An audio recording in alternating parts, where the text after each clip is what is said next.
Bonjour frères et sœurs, bienvenue de retour dans notre étude de la vie sous le soleil, où est-ce qu'aujourd'hui on termine le chapitre 9. Et avant de le faire, il faut se rappeler deux choses qu'on peut voir dans le livre.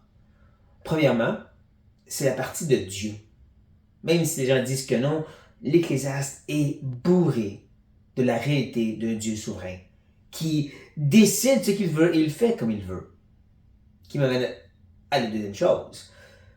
Que même si la sagesse a une grande utilité, quoi l'est?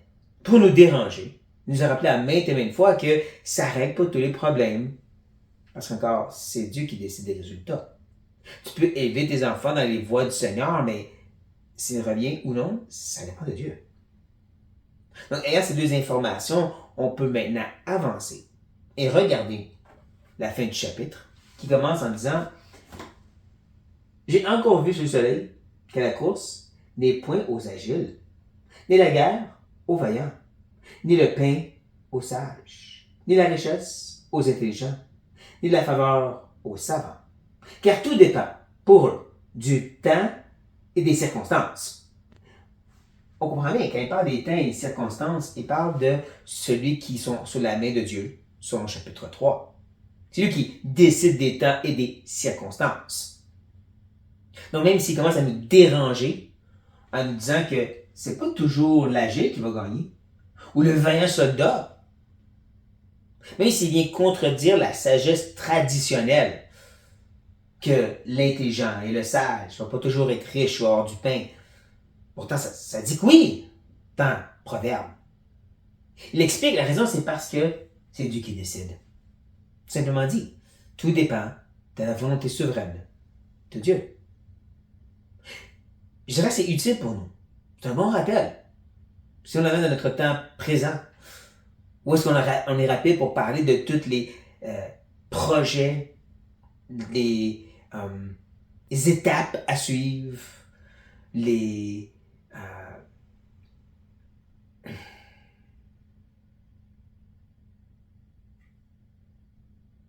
je dirais que c'est utile pour nous. Parce que quand on regarde de nos jours, on voit beaucoup de programmes que tu peux suivre, étapes que tu peux faire, puis ton couple, ta vie, ton combat va aller mieux. Mais c'est pas toujours certain. C'est pas toujours le cas. Parce que ça dépend des temps et des circonstances. Bien, sur cette note, il va ajouter l'homme ne connaît pas non plus son heure. Pareil aux poissons qui sont pris au filet fatal, et aux oiseaux qui sont pris au piège. Comme eux, le Fils de l'homme, sont enlacés au temps du malheur, parce qu'ils tombent sur eux tout à coup. C'est pas la première fois qu'on parle de cet événement fâcheux, de ce moment que tu n'as pas de contrôle, la mort. On comprend que le poisson et l'oiseau qui est pris, c'est pour finalement être tué et mangé. Et que ça, tu n'as pas de contrôle. Donc, tu n'as pas de contrôle sur quand tu vas mourir et tu n'as pas de contrôle aussi sur si tes efforts vont réussir. C'est ça le fondement. C'est sur cette note qu'il commence cette dernière discussion. On prend note de ça. C'est sur cette note qu'il va maintenant se lancer et ajouter « J'ai aussi vu, sous le soleil, ce trait d'une sagesse qui m'a paru grande. » En d'autres mots, je vais vous raconter une petite histoire pour vous montrer la grandeur de la sagesse. Une petite parabole, comme Jésus fait. Ben, il va dire, il y avait une petite ville, avec peu d'hommes dans son sein. Un roi puissant marchant sur elle l'investit et éleva contre elle de grands forts. Si ce serait un film, on pourrait déjà voir l'armée ennemie, gigantesque et énorme. Des chevals, des chariots, ou en termes modernes, des tanks et des avions. Puis t'as une toute petite ville. Quelques personnes des mitraillettes sont faites. C'est ceux qui vont se faire battre. Ah, attends une seconde. Il s'y trouvait un homme pauvre et sage, qui sauva la ville par sa sagesse. Et personne ne s'est souvenu de cet homme pauvre. Manquez pas à quel point que Colette répète 2 fois la description de cet homme. Il est pauvre. De ce temps-là, comme de nos jours, un pauvre, quelqu'un qui est misérable, qui est rendu dans la rue, c'est pas nécessairement quelqu'un que tu vas aller voir pour de la sagesse. Je ne vais pas aller m'asseoir pour avoir des conseils des gens qui vivent dans la rue. Et donc, le fait qu'il nous répète qu'il est un pauvre, c'est important. Mais ce pauvre a utilisé la sagesse. Et par sa sagesse, il a réussi à sauver la ville. Pourtant, personne ne se souvient de lui. Ça dérange. Parce que quand on revient sur les films de Hollywood, avec ses grosses armées, quand il est battu par cet homme plus simple et plus sage, on se rappelle de lui. On chante des chansons pour lui. On bâtit des statues pour lui. Mais quoi dit de lui? Non, parce qu'il est pauvre. On ne manquait pas ça. Parce que là, Colette va maintenant nous enseigner sur comment c'était très malsain. Il va nous donner un peu l'application de cette petite parabole. Il va dire ceci. Et j'ai dit, la sagesse vaut mieux que la force. Cependant, la sagesse du pauvre est méprisée. Et ses paroles ne sont pas écoutées. Ouch. Et il revient sur une notion qui est quand même traditionnelle et bien utile. La sagesse est mieux. Ici, mieux que les hommes de guerre. Il l'a prouvé par son histoire. Sauf que, si ça vient d'un pauvre, ça va être méprisé et rejeté. Quelqu'un de misérable, je ne vais pas l'écouter. Même si ça a été prouvé. D'accord, il a réussi à délivrer la ville. À cause de ce qu'il ressent, ce qui saute à l'œil, je ne vais pas l'écouter. Cette sagesse prouvée. On va savoir où est-ce que Colette veut s'enligner, n'est-ce pas? Lorsqu'il continue et qu'il ajoute les paroles des sages, tranquillement écoutées, valent mieux que les cris de celui qui domine parmi les insensés. Même s'il est pauvre, même s'il semble misérable, c'est de la sagesse et ça vaut mieux que. Là, on voit un autre portrait qui nous dessine, le pauvre, misérable ici, et là de celui qui domine, qui règne, qui est comme un roi, mais parmi les insensés.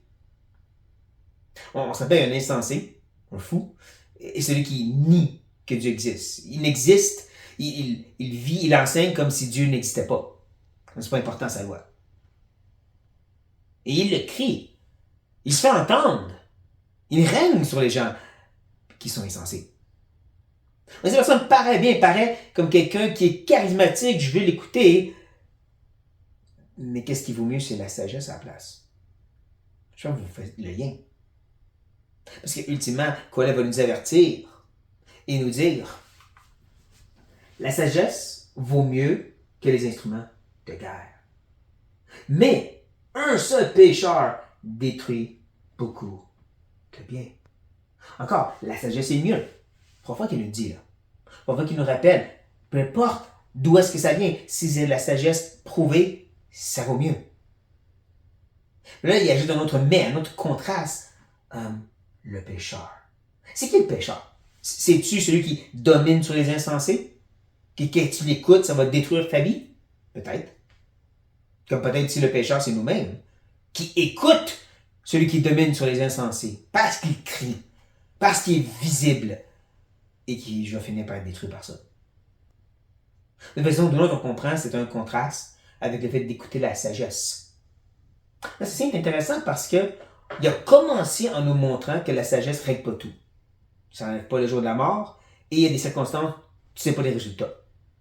Mais n'empêche, Colette nous dit, la sagesse est quand même mieux. Cette histoire l'a montré.